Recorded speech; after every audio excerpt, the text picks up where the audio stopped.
함께 읽은 전도서 7장에 있는 이 말씀을 통해서 하나님께서 주시는 은혜를 우리가 함께 나누기를 원합니다.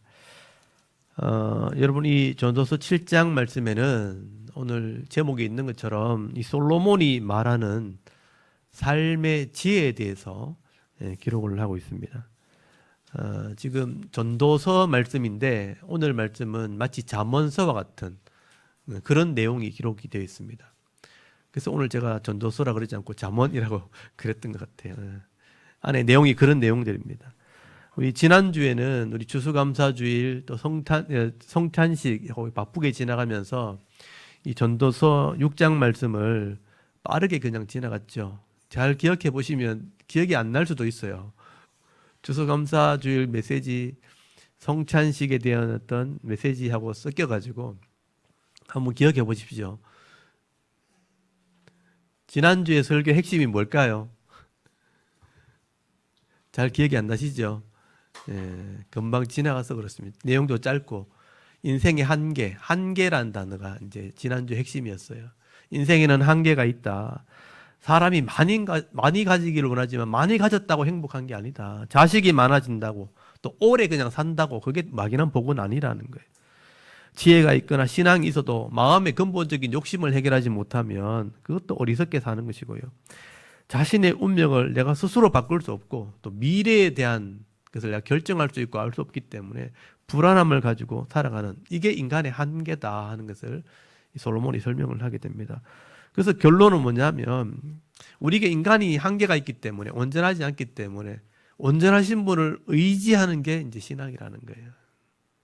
우리 생명을 주신 분이 하나님이고 이 땅을 다스리시는 분이고 끝까지 마지막에 심판하실 분이 하나님이라면 그 하나님을 경외하는 거예요. 그 하나님을 경외하고 의지하는 삶, 그렇게 할 때 그나마 이 땅에서도 참 평안을 누릴 수 있는 것이 인생이다. 그게 지난주의 핵심이었습니다. 그래서 우리 전도서 5장 7절 제가 지난번에도 말씀을 드렸는데 꿈이 많으면 헛된 일이 많아지고 말이 많아도 그러하니 오직 너는 하나님을 경외할지니라.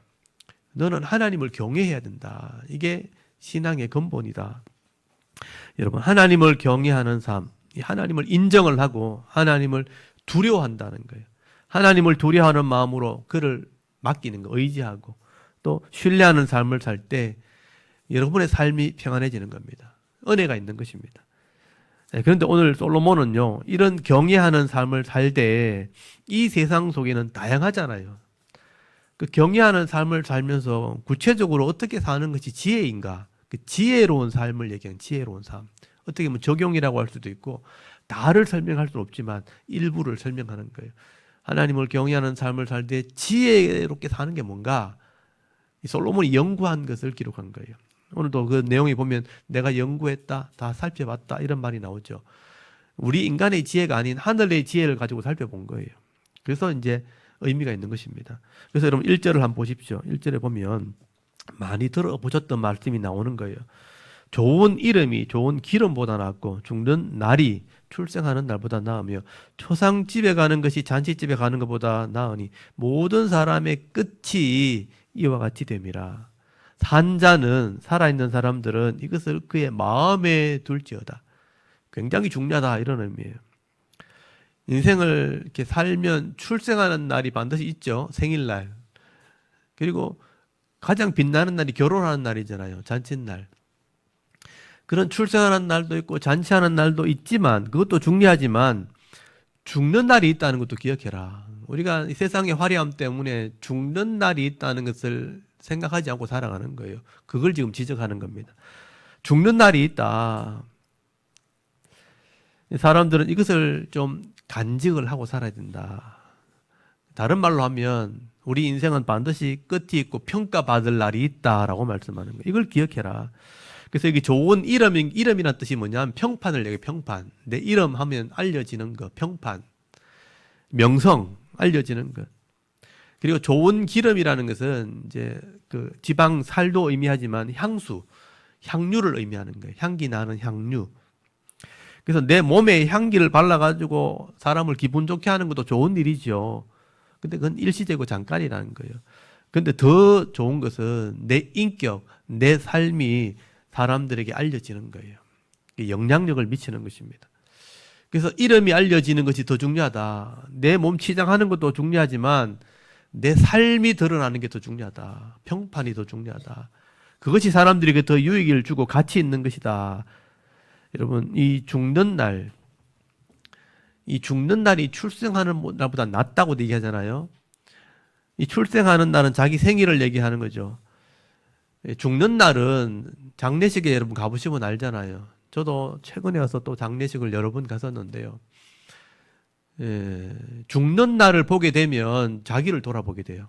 아, 나도 죽는 날이 오겠구나. 비슷한 연배의 사람이 돌아가시면 상상도 못했던 일을 당한 거잖아요. 어른이 돌아가시면 아, 돌아가셨는가 보다. 근데 비슷한 연배가 돌아가시는 걸 보면 와, 나도 죽을 날이 있겠구나 하는 어떤 생각을 묵상을 하게 되는 거예요. 출생하는 날이야 생일이니까 생일날 생일 선물 받을 것만 생각하잖아요. 근데 죽는 날은 모든 사람의 인생을 돌아보게 만드는 겁니다. 그래서 유익이 된다는 거예요. 그래서 2절에 보면요, 사람이 조상집에 가는 것이 잔치집 가는 것보다 유익되다는 거예요. 조상집에 가는 것이 잔치집에 가는 것보다 나으니 모든 사람의 끝이 이와 같이 됨이라. 산자는 이것을 그 마음에 돌아. 이걸 잊어버리지 말라는 거예요. 이건 불변의 법칙이잖아요. 출생한 날이 있기 때문에 죽는 날이 반드시 있는데 그 죽는 날을 생각 안 하고 사는 거예요. 그냥 막 사는 사람이 많다는 거죠. 사람들이 초상집에 가면요, 유족들과 함께 슬픔을 나누기도 하지만 고인을 생각하면서 나는 지금 잘 살고 있나 자신의 삶을 돌아보기 때문에 서로가 유익이 되는 거예요. 그리고 3절에 보시면요, 슬픔이 웃음보다 나음은 얼굴에 근심하는 것이 마음이 유익하기 때문이라. 이 말은 근심 때문에 내 마음을 좀 바로잡을 수 있다 이런 뜻이에요. 여기 3절을 거기 다시 보시면 거기 근심하는 것이 슬픔이 웃음보다 낫고 얼굴에 근심하는 것이 마음이 유익하다는 표현을 썼는데 이 유익하다는 표현이 뭐냐면 바로잡고 수정할 수 있다 이런 뜻이에요. 근심을 하면서 뭐가 잘못됐나 이렇게 고민한다는 거예요. 그래서 수정할 수 있고 바로잡을 수 있기 때문에 유익된 것이다. 그래서 4절에다 보면요, 지혜자의 마음은 초상집에 있다. 슬픔을 보고 근심을 하고 또 이렇게 인생을 돌아보고 하는 게 초상집이거든요. 초상집에 있고 우매자의 마음은 잔치집에 있는 거죠. 늘 먹고 마시고 하는 잔치집에 있는 것이다. 그래서 여러분, 인생이라는 것이 이 죄의 고통 속에 갇혀 있는 것이 인생이기 때문에 내가 죄인이고 내가 연약한 자라는 것을 늘 깨닫고 하나님을 의지하는 그게 지혜예요, 그 지혜. 만약에 내가 뭐 어려움이 없다, 완벽하다, 뭐 내가 마음먹으면 다 될 수 있다 이렇게 하면 자만하게 돼요. 교만하게 되는 거예요. 교만하게 되니까 다른 사람의 상처를 주고 또 어리석게 멸망의 길을 가게 되는 것입니다. 그래서 우리가 이런 세상의 향락에 빠져가지고 내가 부족함이 있다는 것도 잊어버리고 내가 완벽한 것처럼 교만하고 자만하게 흥청망청 시간을 허비하다가는 결국은 후회한다는 거죠. 어리석은 삶을 살 수밖에 없다. 그래서 세상에서 주는 이런 웃음, 이것도 좋지만 사실은 하나님께서 내게 주시는 이 영혼에 주시는 그런 웃음이 있다는 거예요. 세상의 웃음을 쫓아가지 말고 하나님이 주시는 기쁨, 하나님이 주시는 웃음을 쫓아가야 된다. 솔로몬은요, 이 땅에서 주는 즐거움이라는 것은 좀 잠깐밖에 안 되는 거예요. 잊어버리게, 세상을 이제 근심하는 걸 잊어버리게 하는 거예요. 세상에 주는 이런 기쁨을 쫓아가는 것이 아니고 인생의 이 본질을 깨달아가지고 하나님 앞에 나를 복종하게 될 때 하나님이 주시는 그런 기쁨이 있는 거예요.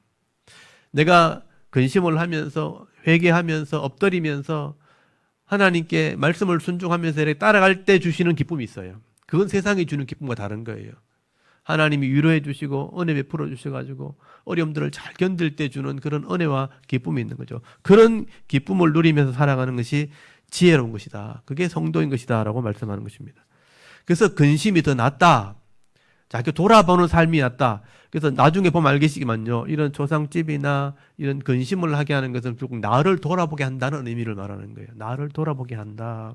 그게 중요한 거다라고 말씀하는 거예요. 이게 핵심이죠. 나중에 연결해 보십시오. 5절에 보시면요, 지혜자에게 유익이 되지 않는 게 있대요.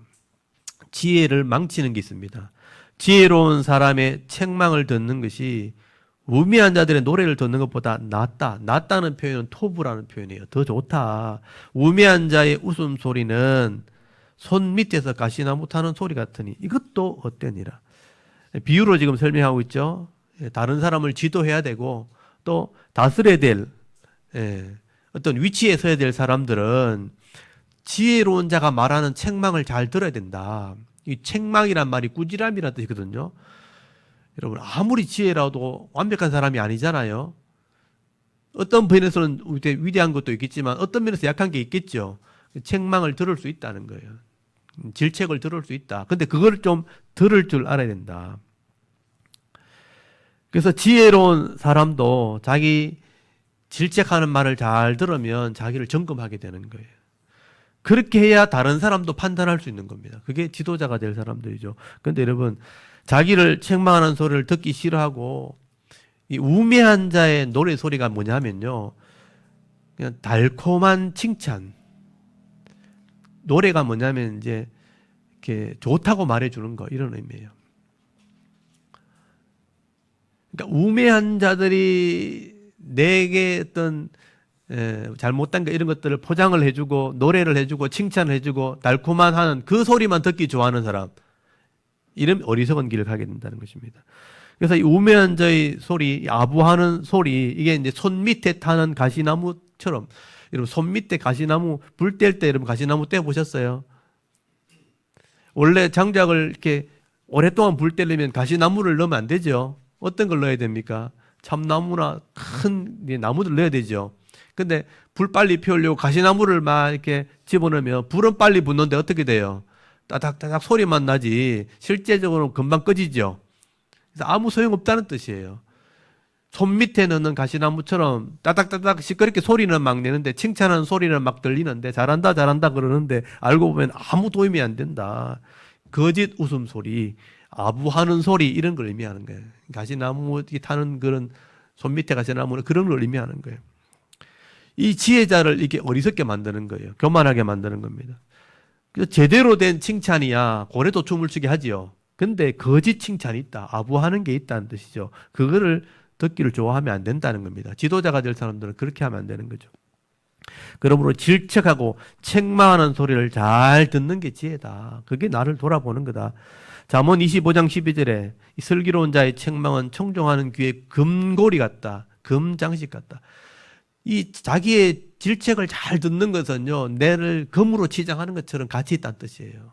굉장히 중요하다는 뜻입니다. 그리고 또 지혜자가 어리석게 만드는 게 또 하나 있어요. 그게 뭐냐면 욕심이에요, 욕심. 여러분 7절 한번 보십시오.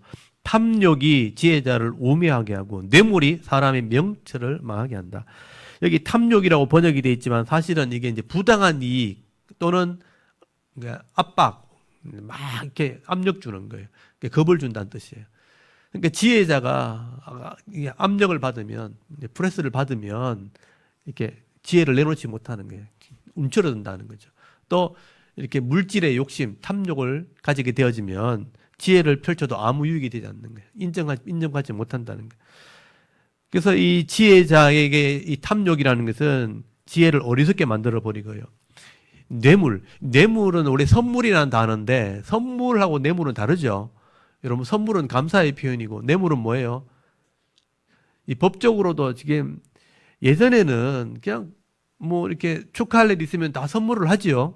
근데 그게 지나치면 법으로 정했죠. 요즘에 얼마입니까? 3만 원입니까?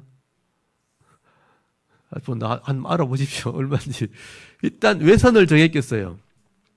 선물은 좋은 건데 거기에 뭐가 붙으면 죄가 돼요? 대가성이라 그래요. 이걸 줌으로 내가 어떤 유익을 말하고 주는 것. 그게 이제 뇌물이 되는 겁니다. 그것 때문에 지금 정치하는 사람들이 지금 고통을 겪고 있잖아요. 당연히 하는 선물인데 그게 지나치면 뇌물이 되는 거예요. 뇌물이 되니까 뇌물은 명철을 소멸시킨다, 없애버린다. 이게 이제 권력 있는 사람들이 가장 이제 어려워하는 부분 중에 하나입니다. 이게 지도자가 우리가 참 조심해야 될 부분이죠. 우리가 지도자가 되기 위해서 또 어떤 그 권위 있는 위치에 가기 위해서는요, 이런 아부하는 소리도 잘 구별해야 되는 거죠. 또 물질에 대한 욕심 이런 것도 우리가 구별해야 되는 것입니다. 또 자신을 책망하는 소리가 있다. 귀담아 들을 줄 알아야 되는 거죠. 넓은 마음이 필요한 거죠. 이런 것이 바로 지혜다라고 말하는 거예요. 요즘에 이제 젊은이들에게 이런 거 얘기하면 꼰대라 그래, 꼰대. 그런 말 많이 들어보셨죠? 요즘에 이제 김부장이라는 드라마 보십니까? 그러면 이제 꼰대의 대표죠. 바른 말을 하고 열심히 하고 좋은데 젊은 사람들이 이해가 되지 않는. 근데 바른 말이면 하는 게 맞잖아요. 근데 젊은 사람들이 이해할 수 있도록 하는 게 이제 지혜가 되는 거예요. 옳은 건데, 바른 건데, 전달이 안 되면 무슨 유익이 되겠어요. 그래서 이 성도는 바른 것을, 진리를 잘 들을 수 있도록 전달하는 게 지혜입니다. 내가 누리고 전하는 것. 그게 지혜가 돼야 된다. 그래서 잠언서 25장 11절에 경우에 합당한 말이 나오잖아요. 경우에 합당한 말. 아로새긴 언쟁반의 금사가다, 귀하다 이런 뜻입니다. 그래서 우리 성도들은, 우리 샤론교회 성도들은 하나님의 지혜를 깨닫되 내가 누리되 알지 못하는 자에게 잘 전달하는 것도 지혜입니다. 내가 누리는 것도 지혜지만 잘 전달하는 것도 지혜입니다. 그리고 8절 한번 보십시오. 지도자의 덕목에 대해서 몇 가지를 또 지혜를 말하게 됩니다. 8절에 보면요. 일의 끝이 시작보다 낫고 참는 마음이 교만한 마음보다 나으니 급한 마음으로 노를 바라지 말라. 노는 우매한 자들의 품에 가슴 속에 머무름이니라. 그냥 머물게 둬라 이런 뜻이에요. 여기 마음이 여러 가지가 나오죠. 참는 마음, 교만한 마음, 급한 마음, 또 화를 내는 마음 이런 마음들이 나오죠. 이 중요하다는 뜻이죠. 여기에 일의 시작보다 끝이 낫다는 게 뭐냐 하면요. 중간에 포기하면 안 된다는 뜻이에요. 끝이 낫다는 것은 끝까지 가야 된다 이런 뜻이에요. 시작만 해놓으면 무슨 의미가 있어요. 끝까지 가야 된다. 여러분 나중에 학업을 해도 마찬가지지만 직장 가도 마찬가지지만 일을 맡게 돼 있어요. 직장은 사업은 수익을 내야 이렇게 경영이 되잖아요. 그럼 수익을 내기 위해서는 일들을 맡긴단 말이에요. 그 일을 시작만 하면 뭐예요? 끝을 내야 되잖아요. 끝을 잘 내는 사람이 인정을 받게 됩니다. 그래서 시작보다 끝이 낫다는 거예요. 그래서 중간에 포기하면 되죠. 힘들어도 끝까지 가야 되죠. 끝까지 가려면 쉽지 않으니까 여러 가지 문제가 생기겠죠. 그러면 그거를 이해할 수 있는 마음이 필요한 거예요. 포용할 수 있는 마음. 그게 넓은 마음이에요. 그걸 성경은 인내라고 보통 표현하는 거죠. 그래서 이게 참는 마음이라고 표현된 건 인내라는 뜻인데 이게 넓은 마음을 얘기하는 거예요. 참는 마음이 있어야 된다. 그래서 끝까지 가는 것이 지혜다라고 말씀하는 것입니다. 그래서 끝까지 가려면 반드시 인내가 필요한 거예요. 참는 마음. 그리고 교만한 마음은 안 되죠. 교만한 마음, 내 잘났다, 내 혼자 한다 이런 거거든요. 교만한 마음. 그 안 되면 노를 낸다. 화내는 마음. 여기 또 급한 마음이라는 게 있어요. 거기 보면 급한 마음으로 노를 바란다고 돼 있죠. 보통 화를 내는 것은 급한 마음 때문이에요. 조금만 기다리면 되는데 그 조금의 차이. 만약에 상대방이 이렇게 대상이 있을 때 이 사람이 2초 뒤에 하려고 그랬는데 1초 만에 말하는 거예요. 1초만 더 기다리면 되는데 그 급한 마음이 조금만 더 기다리면 할 건데 그걸 못 참아서 미리 얘기해버리면 화가 나는 거예요. 조금만 더 기다리는 데는 사람의 차이를 이해하셔야 돼요. 남자 여자 싸우는 이유가 뭔지 아세요? 여자는 계산이 빠르고 남자는 여유가 있어요. 빠른 사람을 여유인 사람이 못 기다리면 싸워야 돼요. 그런 일이 벌어지는 거예요. 그걸 이해하시면 돼요. 그래서 직장 생활할 때 다투는 이유가 대부분 그것 때문입니다. 조금만 더 기다리면 되는데 못 기다리는 거예요. 급한 마음. 그걸 또 참아야 되는데 한 번 참고 두 번 참고 세 번까지 참았는데 또 생기잖아요. 그럼 네 번까지 참으면 되는데 그 네 번을 못 참는 거라. 네 번째 말하면 그때부터 이제 산통이 깨진다 그러죠. 그럼 이때까지 쌓였던 거 다 나오는 거죠. 그러니까 한 번, 두 번, 세 번 쌓은 거 다 나오는 거예요. 다 나오니까 이제 문제가 심각해지는 거죠. 그 한 번만 얘기하면 괜찮은데 이때까지 쌓아놓은 거 다 얘기해버리니까 그런 일이 이제 분쟁이 되는 거죠. 그래서 이게 보세요. 예. 넓은 마음, 인내하는 마음, 참는 마음, 그 다음에 교만한 마음, 조급한 마음, 화를 내는 마음. 이거를 잘 다스리는 것이 지혜다라고 솔로몬이 지금 얘기하는 것입니다. 솔로몬은 왕이었기 때문에, 지도자였기 때문에 수많은 신하들을 거느렸고 수많은 일들을 했었어요. 이 솔로몬이 40년을 통치했고 20년 동안 건축을 했어요. 수많은 건축 사업을 했단 말이에요. 그 하면서 얼마나 많은 일이 벌어졌겠어요. 근데 그런 일을 할 때 수많은 사람과 대하면서 이렇게 다투고 저렇게 다투고 다 했을 때 솔로몬이 그 지혜로 그걸 다 넘어갔을 거란 말이에요. 그래서 우리가 이런 삶 속에서 이런 여러 가지 마음들이 있을 때 얼마나 이것을 잘 다스리고 그거를 포용을 하고 인내하고 참고 하는 것이 얼마나 중요한가 하는 얘기를 하게 되는 것입니다. 그래서 여러분 10절을 한번 잡으십시오. 이걸 좀 이해할 수 있는 게 옛날이 오늘보다 나은 것이 어찌미냐 하지 말라. 옛날이 좋다는 뜻입니다. 이렇게 묻는 것은 지혜가 아니니라. 옛날을 잘 살펴야 된다 이 뜻이에요. 옛날을 잘 살펴야 된다. 지난 것을 잘 살피면 현재와 미래를 잘 살게 된다 이런 뜻이에요. 역사의 교훈을 얘기하는 거예요. 예전에 우리 선조들이 어떻게 일을 잘 끝냈는가, 어떤 사람은 왜 실패했는가 이걸 잘 살피는 거예요. 현재를 잘 살려면 과거를 잘 살피면 되는 거예요. 그래서 과거의 일들을 잘 살피면서 역사의 이 교훈을 살피는 것, 그게 지혜다. 이 성경이 바로 그 역사를 얘기하고 있는 거예요. 그래서 성경이 지혜가 될 수 있는 것입니다. 여러분 지혜자는요, 역사를 보는 넓은 시야가 있는 거죠. 넓은 마음이 있는 것입니다. 그래서 그것을 인내하면서 끝까지 잘 달려가는 것, 그게 지혜인 것입니다. 그래서 여러분 11절을 한번 보십시오. 이걸 하나님이 말하는 지혜라고 말하네요. 지혜. 여기 지혜라는 단어 11장 11절에 앞에 지혜는 하는 거 나오죠. 여기에 잠언에 나오는 호크마, 이게 잠언에 나오는 말과 똑같아요. 제가 서두에 말씀드렸잖아요. 이 전도서 7장은 잠언하고 똑같다고. 호크마를 얘기하고 있는 거예요. 지혜를 얘기하고 있는 거죠. 이 지혜라는 것은 하나님의 지혜를 얘기하는 거예요. 하나님의 지혜는 유산 같다. 유산같이 아름답다. 그리고 햇빛을 보는 자에게 유익이 되다. 햇빛을 보는 자에게 유익이 되다. 또 지혜의 그늘 아래에 있음은 비유로 설명하죠. 돈의 그늘 아래에 있음 같다. 힘이 있다는 뜻이죠. 지혜에 관한 지식이 더 유익함은 지혜가 그 지혜 있는 자를 살린다. 살리기 때문이니라. 지혜의 교훈을, 유익을 얘기하는 겁니다. 하나님이 주시는 지혜는요, 마치 부모가 물려준 유산 같다. 유산은 뭐 내 몫을 얘기하죠. 내 몫. 빼앗기지 않는다는 뜻이에요. 유산은 내 몫으로 법적으로 주어지는 것이니까 누구도 손댈 수 없는 거예요. 하늘의 지혜는 내 몫이다. 빼앗기지 않는 복이다. 마치 햇빛을 보는 자가 햇빛의 따뜻한 기운을 다 받듯이 지혜를 가지면 모든 사람에게 유익을 줄 수 있다. 이런 뜻입니다. 하나님의 지혜는요, 또 힘으로 말하면 돈의 권력 아래에 있는 것 같다. 든든하다. 이런 뜻이에요. 여러분, 돈 있으면 좀 든든하죠? 없는 것보단 든든하잖아요. 그렇지 않나요? 저만 그런가요? 여러분 10억 주면 좋잖아요. 좀 든든하죠. 월급 받았다 하면, 오늘 좀 뭐 사먹을 수 있겠구나. 든든하잖아요. 그 힘을 얘기하는 거죠. 이 경제력이라는 것은 사실 힘을 말하는 거예요. 근데 지혜가 바로 그런 거다. 근데 돈과 차이 나는 게 뭐냐면요. 돈을 욕심부리게 되면 이 돈 때문에 사람이 죽을 수도 있어요. 근데 지혜는 그렇지 않다는 거예요. 지혜만 깨닫기만 하면요. 다 유익이 된다. 살리는 게 지혜이기 때문에. 이 하나님의 지혜라는 것 자체가 사람을 유익되게 하는 거예요. 나를 살게 만들고 다른 사람을 살게 하는 것이 지혜이기 때문에 이 지혜를 가진 사람은 사람을 살린다, 살게 된다. 여러분 10편, 19편 7절에 우리 말씀을 외웠던 말씀이죠. 여호와 율법은 완전하기 때문에 영혼을 소성시킨다. 살리는 거죠. 말씀이 이 영혼을 살리는 거예요.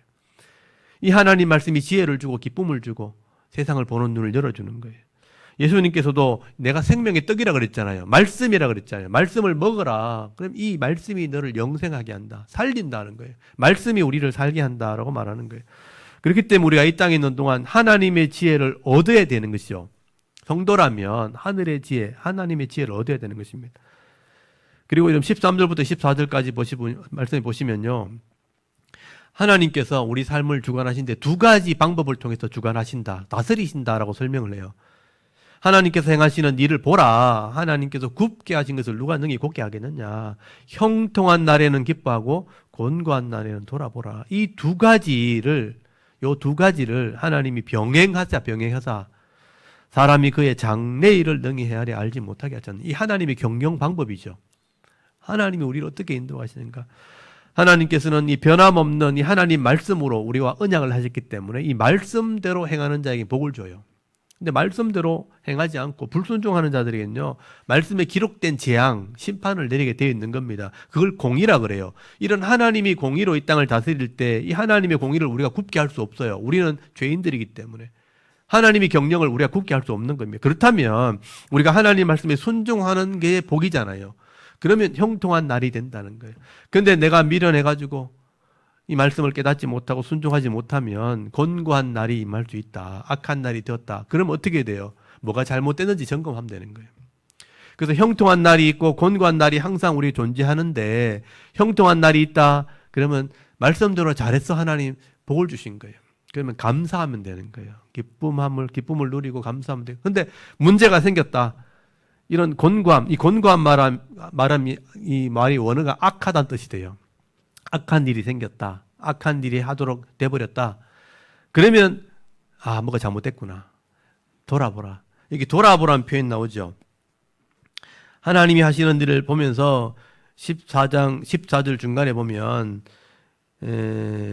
거기 곤고한 날이 되면 돌아봐라. 내 삶을 한번 돌아봐라.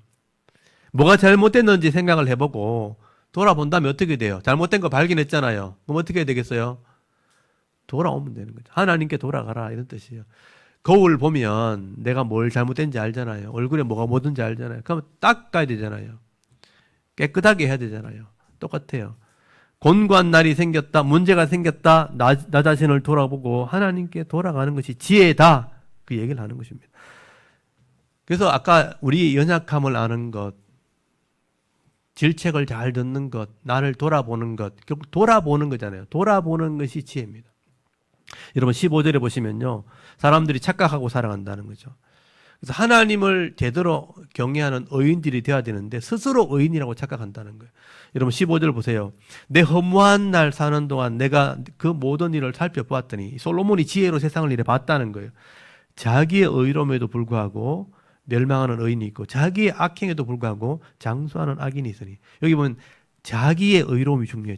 하나님의 의가 아니고요, 자기가 의롭다고 생각한다면, 자기가 의롭다고 생각하면서 멸망의 이 길을 가는 의인이 있고요, 자기가 악하다고 하면서도 장수하는 의인이 있다, 장수하는 악인이 있다, 그렇게 말하죠. 솔로몬이 하나님의 지혜를 가지고 세상을 이렇게 살펴보니까 우리가 볼 때 의로운 사람 같은데 망하는 사람도 있고, 악한 사람이 분명한데 오래 산다, 복을 받는 사람도 있다, 그렇게 말하는 거예요.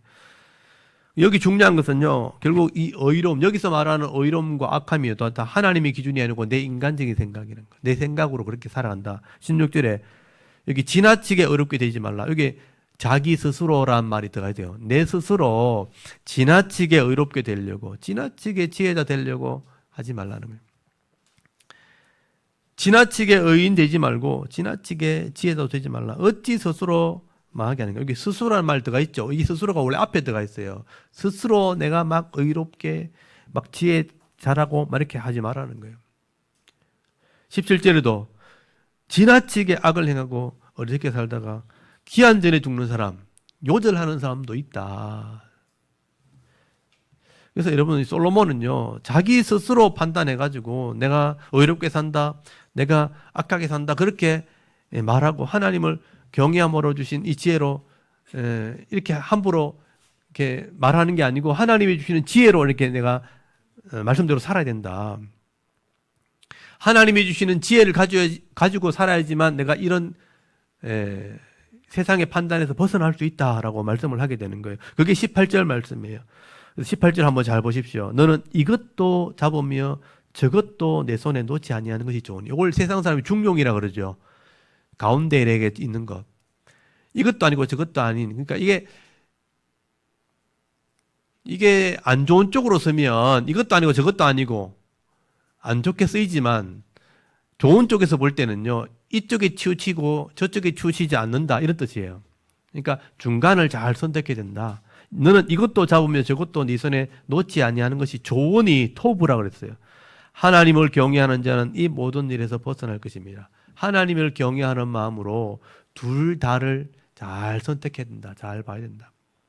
이걸 제가 좀 다른 표현을 펴면 치우치면 안 된다, 이런 뜻이요. 한쪽으로 치우치면 안 된다. 그러니까 내가 인간적으로 생각해 의롭다고 생각해가지고 그쪽으로 치우치도 안 되고, 내가 인간적으로 이렇게 악하다 그래서 그쪽으로 또 치우치면 안 된다. 이걸 제가 참 설명하기 조금 애매해요. 이렇게 굉장히 좀 폭넓은 얘기이기 때문에 제가 쉽게 아주 간단하게 얘기하면, 이 지금 우리나라가 급변하는 지금 상황을 맞이하고 있잖아요. 그래서 이거 쉽게 표현하면 우파 좌파 이렇게 얘기하잖아요. 치우치면 안 된다는 거예요. 다 한국 사람이고 다 하나님의 사람이라. 둘 다를 잘 볼 수 있는 눈이 필요하다. 이쪽에 있는 사람은 저쪽 사람 잘못됐다고 생각하고, 또 이쪽에 있는 사람은 저쪽 사람 잘못됐다고 생각하죠. 그렇게 하면 안 된다는 거예요. 둘 다를 잘 볼 수 있어야 된다. 그러니까 하나님이 원하시는 것이 무엇인지를 선택할 줄 알아야 된다. 지금 그 얘기를 솔로몬이 하고 있는 거죠. 옛날에도 이런 일이, 똑같은 일이 벌어져요. 원래 조선 시대도 그렇고 고려 시대도 그렇고 우리나라 신라 시대도 그렇고, 이런 이 힘이 있는 곳에는요 항상 양편이 다 다툼을 일으키게 돼 있어요. 어느 쪽에 편에 들면요 한쪽이 망하게 되는 거죠. 하나님 그걸 원하시는 게 아니죠. 그래서 다 지혜롭게 모든 것을 다 조화롭게 하기를 원하신다. 하나님은 다 살기를 원하신다. 그렇게 말하는 거죠. 그래서 하나님이 정말 주시는 지혜를 가지고 있으면 그게 진짜 의로운 삶을 살게 되는 것이, 내 관점에서 내가 의롭다, 내 관점에서 저 사람이 악하다 이렇게 하면 안 된다는 거죠. 그렇게 치우치다 보면 결국은 의인도 망할 수 있고 악인도 장수하는 것을 보게 된다. 불합리한 세상을 보게 된다라고 말씀하게 되는 것이죠. 그래서 솔로몬이 연구를 해봤다는 거예요. 여러분 19절부터는 거기 19절부터 한번 보십시오. 이 19절부터 단락이 나눠지잖아요. 19절부터 단락이 나눠지면서 계속 이 솔로몬이 자신의 얘기를 하게 됩니다. 자신이 그런 고백을 해봤다는 거예요. 인간이 지혜를 추구하지만 사실은 온전한 사람은 아무도 없다는 거예요. 솔로몬도 하나님이 주신 이 지혜로 가지고 의로운 삶을 살았지만 자신도 이 죄의 욕심에서 한계가 있다는 걸 알게 됐다는 거예요. 여러분 19절 잘 보십시오. 지혜자 한 사람이 성읍에 있는 10명의 권력들보다 더 능력 있게 하기도 하지만 이런 의인도 죄를 지는 한 인간에 불과하다. 그런 표현을 쓰게 됩니다. 여기 20절 한번 보십시오. 선을 행하고 전혀 죄를 범하지 아니한 의인은 세상에 없기 때문이로다. 지혜자 한 사람이 성읍에 있는 10명의 권력들보다 더 능력 있기도 하기도 하지만 이런 지혜자라도, 이런 의인이라도 완벽하지 않다. 죄인이다 하는 것을 말하는 거예요. 인간이 땅에 있는 사람은 똑같은 거예요. 21절 보세요. 또한 사람이 하는 모든 말에 네 마음을 두지 말라. 그리하면 네 종이 너를 저주하는 것을 듣지 아니하리, 하는 것을 듣지 아니하리라. 그리하면 네 종이 너를 저주하는 말을 듣지 아니하라. 너도 가끔 사람을 저주하였다는 것을 네 마음도 알고 있느니라. 그러니까 내가 완벽하게 사는 것처럼 그렇게 하면 안 되고, 또 그렇게 생각해도 안 된다는 거예요. 또 그걸 요구해도 안 된다는 거예요. 왜냐하면 나도 그렇기 때문에. 근데 보통 사람들은 그렇거든요. 지도자가 되면 다른 사람들은 막 이렇게 하지 마라 저렇게 하지 마라 막 하면 자기는 그렇게 하거든요. 그렇게 착각을 한다는 거예요. 막 그렇게 완벽할 것을 요구하지만 나도 완벽하지 않다는 것도 인정을 해야 되는 거예요. 그렇게 하지 않으면 나도 싫은 소리를 듣게 된다. 그래서 이 말은 솔로몬이 세상에는 완벽한 사람은 아무도 없다는 거죠. 그래서 누가 내 흉 보는 거 보고서 마음 아파하지 말라. 나도 남 흉 보잖아. 그런 말을 하고 있는 것입니다. 누구나 다 잘하고 있고 옳다고 생각하지만요, 다른 사람 볼 때는요, 난 실수가 많은 사람인 거죠. 저도 목사라고 잘한다고 하지만 여러분 볼 때는 허물이 있는 사람이죠. 제가 볼 때 여러분이 허물이 있는 것처럼 막 이렇게 말하지만 나도 사실은 허물이 있는 거예요. 그래서 제가 강력하게 요구하지 않는 것입니다. 똑같이 허물 있는 사람이기 때문에. 저는 그런 부분들을 깊이 깨달은 사람이기 때문에 이렇게 해야 됩니다, 이렇게 하는 게 맞습니다, 이런 말을 잘 하지 않습니다. 같이 하자는 거예요. 같이. 부족하면 같이 채웁시다. 같이 하면 되는 겁니다. 그래서 완벽한 사람은 아무도 없다는 것을 솔로몬이 나중에 깨닫게 된 것입니다. 그래서 자신의 삶을 돌아보게 되는데, 여러분 23절 한번 보십시오. 이 솔로몬이 지혜자가 되려고 노력을 해봤다는 거예요. 최고의 지혜자가 됐다고 생각했거든요. 근데 자기도 돌아보니까 죄인 중에 한 사람이었구나. 거기 23절 한번 잘 보십시오. 내가라는 표현 나오는 솔로몬을 얘기하는 거예요. 자기 자신을 표현했잖아요. 내가 이 모든 것을 지혜로 시험하며 스스로 이르기를 내가 지혜자가 되리라 하였다. 내가 최고의 지혜자가 되겠다고 했다는 거예요. 근데 지혜가 나를 몰렸다. 안 됐다는 거예요. 이미 있는 것은 멀고 또 깊이 깊고 깊도다. 누가 능히 통달하랴. 이미 알고 있는 것 외에 또 모르는 것이 또 있는 거예요. 그래서 통달할 수 없다는 것을 알게 된 거죠. 솔로몬은 하나님이 주신 지혜를 가지고 있었기 때문에 하나님께서 주신 지혜로 모든 것을 한번 다스려 보려고 했다. 세상을 지배하려고 했다는 겁니다. 근데 그게 너무 멀다는 것을 나중에 나이가 들어서 알게 된 겁니다. 이게 한계를 깨달았다는 거예요. 솔로몬은 하나님의 지혜를 가지고 내가 얼마나 또 악한지 죄인인지 한번 연구를 해봤다는 거예요. 25절 한번 보십시오. 내가 돌이켜 전심으로 지혜와 명철을 살피고 연구하여 악한 것이 얼마나 어리석은 것이요 어리석은 것이 얼마나 미친 것인 줄 알고자 했다. 자기의 죄를 한번 알고자 했다는 거예요. 마음은 올무와 그물같이 손이 포송줄 같은 여인은 사망보다 더 쓰다는 사실을 내가 알게 되었도다. 여기 보면 여인이 나오죠. 여인. 마음이 올무와 그물 같고 함정 같고 손은 포송줄, 올가매는 줄과 같은 그런 여자가 있었다는 거예요. 근데 그런 여인을 만나면 사망, 죽는 것보다 더 고통스럽다는 것을 알게 됐다. 이게 뭐냐? 솔로몬이 죄를 얘기하는 겁니다. 그러므로 하나님을 기쁘시게 하는 자는 그 여인을 피하려니와 죄인은 그 여인에게 붙잡힌다. 어리석으면 붙잡힌다. 자기가 그렇게 실수했다는 거죠. 그게 뭐냐면 여자 때문에 우상을 섬긴 거예요. 솔로몬이 여인들을 많이 가까이 했죠. 성경에는 기록이 돼 있잖아요. 1000명의 여인이 있었다고. 그 다 이방 여인들입니다. 이방 여자들이 우상을 들고 돌아가지고 신을 섬기고 그의 미모와 권세를 가지고 이 솔로몬을 미혹했다는 거예요. 근데 그게 올무 같은 마음을 가졌고 포송줄 같은 그런 여자였다. 근데 거기에 얽히는 것은 어리석은 거다. 내가 그랬다는 것을 지금 얘기하는 거예요. 솔로몬이 이방 여인들 때문에 우상을 섬겼고 하나님이 그것 때문에 나타났잖아요. 여러분 사무엘상 읽어보면 하나님이 그거 고치려고 2번 나타났다고 돼 있거든요. 솔로몬이 어리석게 거기 넘어갔다고 돼 있어요. 그래서 나라가 둘로 나눠지게 된 거예요. 솔로몬이 뒤늦게 이것을 깨닫게 된 거예요. 솔로몬이 결국 말년이 되었을 때 저는 이 글을 읽으면서요. 아, 나중에 깨달았구나, 솔로몬이. 그래서 회개했겠구나. 그래서 이런 전도서 말씀을 쓸 수 있었겠구나. 자기의 삶을 돌아보면서 쓰게 된 거죠. 그래서 아무리 세상에 지혜가 있다 할지라도 하늘의 지혜를 가졌다 할지라도 명철할지라도 엄녀를 옆에 두고는요, 그걸 견딜 수 없다는 거예요. 이런 엄녀에게 넘어갈 수밖에 없다. 여러분, 하나님을 기쁘시게 하는 자, 정말 하나님 말씀을 순종하는 자들은요, 그나마 말씀이 있을 때는 이길 수 있다는 거예요. 근데 이게 말씀은 없어버리면 금방 엄녀의 유혹에 넘어갑니다. 남자가요, 참 어리석어요. 되게 똑똑해 보이죠? 남자가요, 어리숙해요. 진짜 아름답고 이쁜 여자가 옆에 앉아있으면 벌벌 떨어요. 이 남자가 그렇게 어리석어요. 막 힘 있다, 뭐 능력 있다, 막 큰 소리 뻥뻥 치더요. 여자 앞에 가면요, 수냐 양처럼 가만히 있습니다. 여러분. 이게 남자가 어리석어요.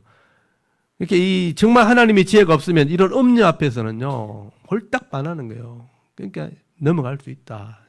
그러니까 실수할 수 있다는 거죠. 그래서 솔로몬은 이런 죄를 돌이켜서 회개하고 돌아오는 자가 있는가 한번 살펴보니까 이 남자도 멍청해가지고 돌아온 사람이 아무도 없다는 거예요. 1000명을 살펴봤는데 아무도 안 돌았다는 거예요. 한 사람 돌아온 게 있는데 그게 자기예요. 남자 중에 1000명을 살펴봤는데 돌아온 게 아무도 없고 내밖에 없다. 여자는 살펴봤는데 여자는 아무도 없더라. 그러니까 인간이 그만큼 연약하다. 여러분 28절 한번 보십시오. 내 마음이 계속 찾아보았으나 아직도 닿지 못한 것이 이것이라. 1000사람 가운데 한 사람을 내가 찾았으나 이 모든 사람 중에 여자는 한 사람도 닿지 못하였느니라. 사람들이 그만큼 이렇게 깨닫고 돌아오는 게 쉽지 않다. 솔로몬이 그냥 막연하게 이 글을 쓴 게 아니고요. 정말 하나님 말씀을 깨닫고 회개하는 사람이 있는가 살펴봤다는 거예요. 1000명을 봐도 없더라는 거예요. 여자는 더더욱이 없더란 말이에요. 그만큼 이게 회개하고 돌아온 사람이 적다, 많지 않다. 예수님이 오죽했으면 넓은 길로 가는 사람이 더 많다 그랬겠어요. 좁은 길로 가는 사람은 없다 그랬거든요. 넓은 길로 가는 사람이 더 많다는 것입니다. 하나님의 지혜를 가지고 자기 죄를 깨닫고 회개하고 돌아온 사람이 1000명 중에 1명이 쓸똥말똥이다. 쉽지 않다 하는 얘기를 하고 있는 것입니다. 근데 돌아오는 것이 지혜다. 여러분 29절 한번 보십시오. 내가 깨달은 것은 오직 이것이라. 곧 하나님은 사람이 아담이란 말이거든요. 아담을 정직하게 지으셨으나 사람이 사람 복수의 사람들이 많은 꾀를 낸 것이니라. 이 아담이라는 건 단수로 돼 있어요. 하나님이 아담을 정직하게 지었지만 범죄한 사람들이 계속 꾀를 내고 있구나. 계속 꾀를 내어서 악한 길을 가게 되었다. 그렇게 말씀하는 거죠. 이게 인간의 본질이다라고 말씀하는 것입니다. 여러분, 이 죄의 모습으로 하나님께 돌아오기 쉽지 않아요. 근데 솔로몬처럼 하나님의 지혜를 깨닫게 되어지면, 하나님의 지혜라는 것을 가지게 되어지면, 하나님 말씀을 내 마음에 이렇게 새겨놓으면 결국 이 말씀 때문에 돌아올 수 있는 거예요. 그게 지혜다라고 말하는 것입니다. 이것이 바로 하나님의 지혜고, 사실 이 지혜라는 게 별게 아니다 이 얘기를 하고 있는 거죠. 돌아오는 건데 쉽진 않다. 저는 이 7장 말씀이 어떻게 보면 인간의 근본적인 문제를 다루고 있는 것입니다. 그래서 삶의 지혜라고 얘기하는 거예요. 좀 깨달음이 좀 필요한 글들이 이 전도서 7장에 있는 말씀입니다. 그래서 초상집에 가는 게 유익됐다는 말이 그것에 연결되는 거죠. 돌아보게 되니까. 나 죽는구나. 나 별거 아니구나. 흙으로 가는 존재구나. 병들면 아파 누워있고 그냥 죽으면 흙으로 가는 게 인간인 거예요. 근데 뭐 잘났다고, 뭐 교만하고 하나님처럼 그렇게 행동하냐. 돌아봐라. 회개해라. 그게 인간이다. 그렇게 설명하는 것입니다. 결국 이 지혜가 뭐냐? 자기의 연약함을 깨닫고 회개하는, 돌아오는 것. 그래서 여러분 십자가라는 것이 어리석게 보이는 거예요. 세상 사람들 볼 때, 헬라인들, 철학자들이 볼 때, 지식인들이 볼 때 이 십자가가 어리석게 보인다는 거예요. 유대인들이 볼 때는, 전통 유대인들이 볼 때는 저주처럼 보이는 거죠. 십자가에 달려 죽은 거니까 저주죠. 근데 하나님의 지혜가 여기 있다는 거죠. 십자가는 하나님의 지혜라. 사도 바울이 고백한 말이에요. 사도 바울도 똑똑한 학자거든요. 십자가가 어리석어 보이는데 알고 보면 그게 지혜다. 왜냐하면 돌아오게 만드는 거예요. 아, 내가 죄인이구나. 십자가의 은혜로 구원받았구나. 구원받게 되었구나. 내가 연약한 자구나. 돌아보게 하는 것이 지혜다라고 말하는 것입니다. 여러분, 오늘 솔로몬은요, 마치 잠언을 기록하는 것처럼 이 땅에 지혜로운 자는 어떤 삶을 사는 것인가 설명을 하게 되는 겁니다. 우리가 완벽하지 않다는 것을 인정을 한다면 결국 자신의 부족함과 자기의 죄를 깨닫고 회개하는 거예요. 돌아오는 거죠. 돌이키는 거죠. 그런 사람이 지혜로운 사람이다라고 말하는 것입니다. 나이 들어서 늙고 병들어서 나는 참 약한 존재구나 저절로 깨닫게 되는 건 지혜가 아니죠. 그건 나이가 들어서 알게 된 거지만 젊어서 아는 게 지혜입니다. 좀 더 건강할 때. 이번 주간도 제가 이제 감기 걸려서 고통 당하면서 그냥 콧물 나고 이런 건 참을 수 있어요. 근데 몸이 아파요. 아무것도 하기 싫어져. 그래서 목요일 날 제가 성경 강좌를 잘 안 쉬는데 도저히 못할 것 같은 거예요. 그래서 쉬었어요. 어쩔 수 없이.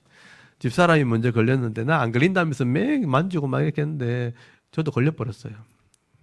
걸리니까 아파요. 아프니까 힘들게 되는 거죠. 이렇게 완벽한 게 없구나. 교만하면 안 됐구나. 또 한 번 또 교훈을 받게 됩니다. 나중에는요, 제가 젊으니까 지금 주일 날 저녁에 했으니까 수, 목 이틀 동안 아팠거든요. 금, 토, 이제 주일, 수, 목, 금, 토, 일, 5일이잖아요. 지금은 아프지 않아요. 몸에 잠깐 영양이 남아있을 뿐이지 아프지 않고 다 회복됐잖아요. 그러니까 또 뭐든지 할 수 있을 것 같아 또. 인간의 교만함이죠. 젊으니까 이제 조금 아팠다가 괜찮아지면 괜찮다 하지만 여러분 연세가 들고 70, 80 되잖아요. 한번 아파지면 회복이 안 돼요. 그때는 어떤 마음이 드냐면 이제 큰일 났구나 이런 마음이 드는 거예요. 몸이 부러졌다든지 이렇게 몸이 이렇게 상했다, 이빨이 빠졌다 이러면요. 회복이 안 되거든요. 그럼 이렇게 큰일 났구나. 이제 죽는구나. 이렇게 생각한단 말이에요. 그때는 인간이 별거 아니구나 이런 생각이 들거든요. 근데 지금 우리는 그런 마음이 안 든단 말이에요. 근데 젊어서 그런 마음을 가지고 있는 게 중요하다. 산자는 이것을 기억해라. 여러분 여기 7장 2절 끝에 나오죠. 산자는 이것을 그 마음에 둘지니라 그랬죠. 지금 여러분에게 지금 하나만 살아있는 사람이라면 이거 잊어버리면 안 된다. 우리 죽는다. 잊어버리지 마라. 이 말은 우리 아무것도 아니다. 회개하고 돌아오는 삶을 살아야 된다. 이게 지혜다. 그래야 이 땅에서도 은혜가 있다라고 말하는 것입니다. 여러분, 한 살이라도 젊을 때 이걸 깨달으셔야 돼요. 여러분, 우리는 지금 젊잖아요. 아직은요. 깨달으셔야 됩니다. 오늘 전도사 말씀을 통해서 짧은 인생을 이렇게 살아가면서 좀 더 힘이 있을 때, 젊을 때 잘난 척, 있는 척, 아는 척 하면서 어리석은 삶을 살기보다는요, 우리 연약함을 깨닫고 하나님 앞에 늘 엎드리는 거예요. 회개하는 삶을 살 때 하나님이 도와주시는, 또 하나님이 채워주시는 그 은혜로 말미암아 의로운 자의 삶을 살아가고 복 있는 자의 삶을 살아가는, 그래도 하나님이 나와 함께 하시니 행복하다 이렇게 고백하면서 살아갈 수 있는 이 지혜로운 성도들이 다 되실 수 있기를 주의 이름으로 축원합니다. 아멘. 우리 잠깐 기도드리겠습니다. 하나님, 오늘도 하나님 앞에 나와 우리가 예배하게 하시고 이 전도서